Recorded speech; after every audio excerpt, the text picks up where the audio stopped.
இப்போ வந்து அடுத்த படம் நம்ம என்ன பார்க்க போறோம்னு நீயும் கெஸ் பண்ணு, அவங்களும் கெஸ் பண்ணிட்டோம். கெஸ் பண்ணதா வஷி ஓகே என்ன தலை சுத்துதா. 2.2 பார்ட் 1 வந்து ரொம்ப நல்லா இருக்கும் அந்த படம். அதை வந்து பெருசா வந்து லாஸ் ஆஃப் பிசிக்ஸ்ல மீறி இருக்க மாட்டாங்க. ரோபோட்டிக்ஸ், ஆண்ட்ரோ ஹியூமனாய்ட் ரோபோட் அப்படின்னு ரொம்ப நல்லா எடுத்திருப்பாங்க. பார்ட் 2ல நம்ம தலைவனுக்கு என்னாச்சுன்னு தெரியல, ஆரா கீரா பாசிட்டிவ் எனர்ஜி நெகட்டிவ் எனர்ஜின்னு சொல்லிட்டு ஃபுல் சூடோ சயின்டிபிக்ல இறங்கிட்டாரு. அது எல்லாமே மேக்ஸிமம் வாட்ஸ்அப் ஃபார்வர்டுகள் தான். அதுல ஒரு முக்கியமான சீன் வரும். அது என்ன சீன்றா?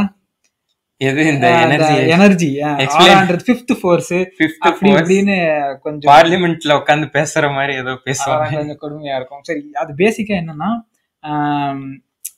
இந்த பாசிட்டிவ் எனர்ஜி நெகட்டிவ் எனர்ஜின்லாம் ஒண்ணு கிடையாது. Positive charge negative charge, electron proton, அவ்வளவுதான்.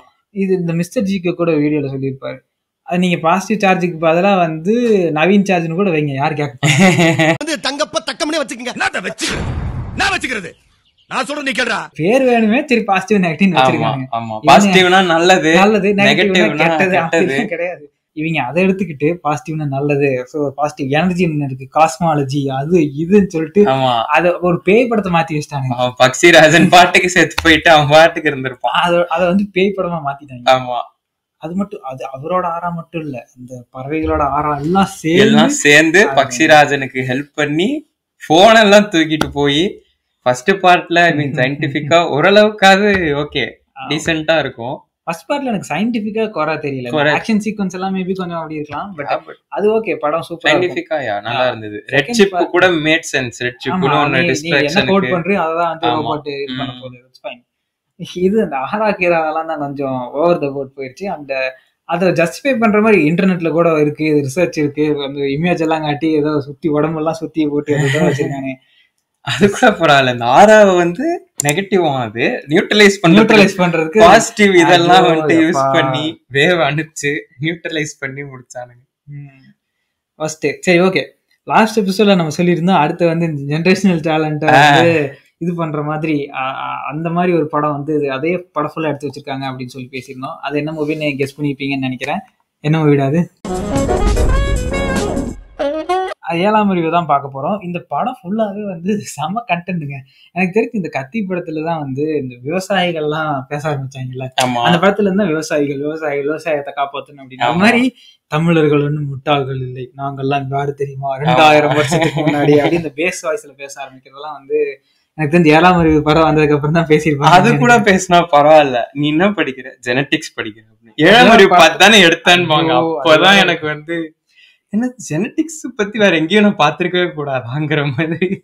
என்னெல்லாம் கேட்டா நான் ஸ்பைடர்மேன் பார்த்தேன். எனக்கு அதெல்லாம் பக்காவா காமிச்சிருப்பான். அதுலயும் இம்பாசிபிள் திங்ஸ் எல்லாம் இருக்கும், பட் அந்த லாஜிக் கரெக்டா இருக்கும். கரெக்ட்.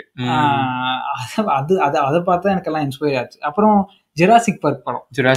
நம்ம இங்கிலீஷ் படத்தெல்லாம் தனியா பேசுவோம், அது இன்னும் இன்ட்ரெஸ்டிங்கா இருக்கும். இப்ப தமிழ் படத்துக்கு வருவோம். ஓகே, 7ஆம் அறிவுல ஃபர்ஸ்ட் எந்த சீனை நீங்க சொல்ல போற? பதப்படுத்தப்பட்டு புதைக்கப்பட்ட போதி தர்மனோட தலைமுடியும் பல் மூலமா அவரோட டிஎன்ஏ கிடைச்சது. இது நான் இன்டர்நெட்ல பார்த்தேன். போதி தர்ம டிஎன்ஏ, இதுதான் போதி தர்ம. எப்படி? ஒரே கூகுள் சர்ச். எப்படி விஎஃப்எக்ஸ் எல்லாம். சரி, டிஎன்ஏ சீக்வென்ஸ் பாத்திருக்கியா நீ கம்ப்யூட்டர்ல?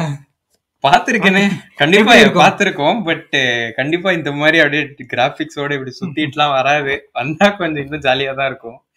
பட் நம்ம பாக்குற டிஎன்ஏ சீக்வென்ஸ் எல்லாமே வந்துட்டு டிஎன்ஏ நமக்கு தெரிஞ்ச வரைக்கும் 4 அந்த பேசிஸ்ல இருந்து தானே உருவாயிருக்கு, ATGC.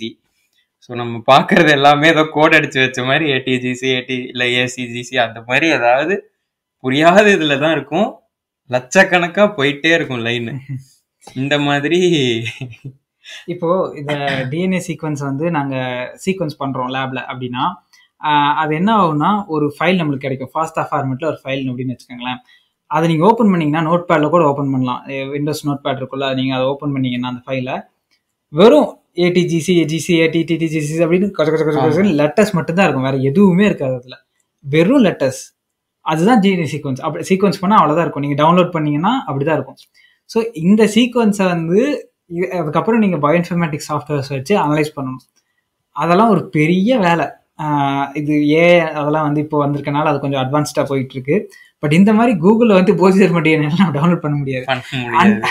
ஆர்கானிசம்க்கு ஏத்த மாதிரி ஒரு நீங்க கூட போய் செக் பண்ணலாம் NCBI வெப்சைட்டா, அதுல கூகுள்லயே வந்துட்டு இப்போ எலினா தக்காளின்னு வச்சுக்கோ, சரி தக்காளியோட டிஎன்ஏ சீக்வன்ஸ் வேணும்னா டொமேட்டோ டிஎன்ஏ சீக்வன்ஸ் அப்படின்னு போட்டீங்கன்னா ஃபர்ஸ்ட்ல அந்த NCBI அப்படின்னு சொல்லிட்டு ஒரு வெப்சைட்ல இருந்து வர ஹிட் வரும். அதை கிளிக் பண்ணா உங்களுக்கே தெரியும் இந்த மாதிரி சீக்வன்ஸ் அந்த ATGC லைனா போயிட்டே இருக்கும். அந்த தக்காளியோட மொத்த கோடிங்கும் ஒரு 3 மில்லியன் 4 மில்லியன் கேரக்டர்ஸ் இருக்கும். ஆமா, மொத்த கோடிங்கும் அது மட்டும் தான் இருக்கும். அதை வந்து நம்ம அனலைஸ் பண்றதெல்லாம் அது தனி டிபார்ட்மெண்ட். ஸோ இது சின்ன வயசுல பார்க்கும்போது டிஎன்ஏ இப்படி இருக்கும் அப்படின்னா ஃபர்ஸ்ட் வந்து டிஎன்ஏ வந்து நீங்க அப்படி பார்க்கவே முடியாது. அது வந்து ஒரு ரெப்ரசன்டேஷன், இப்படி இருக்கலாம், இப்படிதான் இருக்கும் அப்படின்னு சொல்லி காமிக்கிறதுக்கான தவிர நீங்க மைக்ரோஸ்கோப் கடியில டிஎன்ஏ எல்லாம் தெரியவே தெரியாது. எலக்ட்ரான் மைக்ரோஸ்கோப்ல வச்சு பாத்தீங்கன்னா மேபி அந்த ஸ்ட்ரக்சர் டபுள் ஹெலிக்ஸ் ஸ்ட்ரக்சர் தெரியுமே தவிர இந்த மாதிரி இப்படி எல்லாம் கோடெல்லாம் வந்து நம்ம பார்க்கவே முடியாது. அது ஒண்ணு தெரிஞ்சுக்கணும். சரி, அடுத்த சீனை போவோம். அடுத்த சீன் மைக்ரோஸ்கோப்ல டிஎன்ஏ தெரியும். டிஎன்ஏ பேட்டர்ன் போதி தர்மனோட டிஎன்ஏ பேட்டர்னோட 80% ஒத்து போச்சு. DNA match 83.7. அதுவே முதல்ல தப்பு தானே, 2 பேரும் மனுஷங்க தானே, ஹோமோ சேப்பியன்ஸ் அதானே இருக்கும். டிஎன்ஏ மேட்ச் வந்து எனக்கு தெரிஞ்சு 99.9% ஒத்து போயிருக்கணும். அதான் இல்ல, ஆமா, எனக்கு டிஎன்ஏ எடுத்து நமக்கு 99% ஒத்து போகும். நமக்கு குரங்குக்குமே வந்து இதை விட அதிகமான பர்சன்டேஜ் டிஎன்ஏ மேட்ச் இருக்கு. எனக்கு தெரிஞ்ச குரங்குக்கும் நமக்குமே 99, உனக்கு எனக்கு 99 பாயிண்ட் சம்திங் இருக்கு. வாழைப்பழத்துக்கு நமக்குமே அவ்வளவு டிஃபரன்ஸ் கிடையாது. ஆமா, 80% கிடையாது. எங்க இருந்து போதி தர்மனுக்கு 80%னா எப்படி? போதி தர்மன் அப்போ வந்து மனுஷனாவே இருந்திருக்க முடியாது. மனுஷனே இல்ல தெரியுமா? You are not considered a human being. Aravindan ஒருத்தரோட டிஎன்ஏல போதி தர்மனோட திறமைகள் இருக்கிறத நான் கண்டுபிடிச்சேன். இந்த ஜெனடிக் மெமரியை ஆக்டிவேட் பண்ணணுங்கிறது தான் என்னோட ரிசர்ச். இதெல்லாம் ரொம்ப அட்வான்ஸ் டிஎன்ஏ ரிசர்ச். அமெரிக்காவே இதோட ஆரம்ப கட்டத்துல தான் இருக்கு. இல்ல சார், அதுக்கான வழிமுறையும் போதி தர்மன் ஒரு புக்ல எழுதியிருக்காரு. தமிழ் புக் எல்லாம் வச்சுட்டு டிஎன்ஏ ரிசர்ச் பண்ண முடியாதுமா? சொன்ன மாதிரி ஜெனரேஷனல் டேலண்ட். நீங்க வந்து டேலண்ட், அதுக்கு முன்னாடி எபிசோட்லயே சொன்ன மாதிரி டேலண்ட்லாம் வந்து ஜென்ரேஷன்ல இருந்து ஜென்ரேஷன்லாம் போகாது. அது வந்து ஜாதி கான்செப்ட் தான். நீங்க அப்படி சொன்னீங்கன்னா வாய்ப்பே கிடையாது.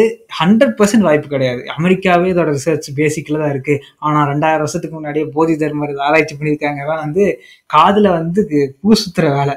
இதெல்லாம் வந்து அமெரிக்காக்காரன் வந்து என்ன பண்றாங்கன்னா, டிஎன்ஏ மெமரினா மேபி அவங்க என்ன சொல்றாங்க அப்படின்னா எபிஜெனட்டிக்ஸ், அததான் வந்து ரிசர்ச் பண்ணிட்டு இருப்பாங்களே தவிர இந்த டேலண்ட், ஃபேமிலியில வர இந்த ஞாபகங்கள், இப்போ உங்க அப்பாவுக்கு ஒண்ணு ஞாபகம் இருந்துச்சுன்னா அந்த ஞாபகம் வந்து அவர் சொல்லாம உங்களுக்கு வரவே வராது.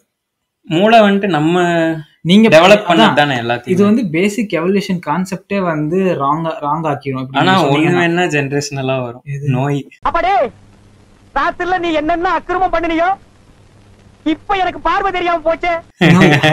நோய் வர்றது ஓகே, ஏன்னா நீ ஒரு பயாலஜிக்கல் மெட்டீரியலை பாஸ் பண்ற ஒரு ஃபியூச்சர் ஜெனரேஷனுக்கு. அப்புறம் அது வந்து அந்த நீ பாதி குரோமோசோம் கொடுக்குற, அதுல இருந்தானே எல்லாம் வரப்போகுது, அது ஓகே. பட் டேலண்ட் எல்லாம் வந்து எங்கேயுமே வராது. ஆக்சுவலி ஸ்ருதிகாசன் பேசும்போதெல்லாம் சில்லறை விட்டு இருந்தேன்டா. இப்பதான் பார்க்கும்போது டேய் இந்த மாதிரி தீசஸ் போய் நீ பிரசன்ட் பண்ணினா அந்த